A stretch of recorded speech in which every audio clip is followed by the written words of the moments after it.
Good day. Please introduce yourself.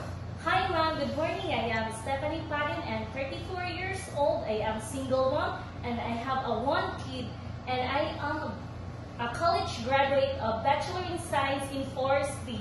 Why do you want to work in Hong Kong? I want to work in Hong Kong aside from a high salary. Hong Kong is a safe country and the government give equal rights and that have laws that protect our rights as domestic helper. Do you have work experience as domestic helper? Yes, ma'am. In which country? In the Philippines. For how many years? 2 years. Alright, tell me your duties and responsibilities here in Philippines. My duties and responsibilities is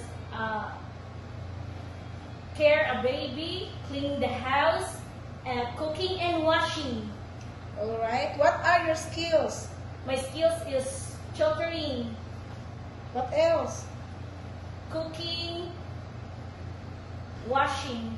What are the traits of a good domestic helper? A good domestic helper, honest, loyal, and hardworking. Lastly, what is your message to your future employer? To all prospective employer in Hong Kong, please choose me as a domestic helper. I promise to do all my duties and responsibilities, and I promise to follow your rules and regulations. Thank you. God bless. Hope to see you soon in Hong Kong.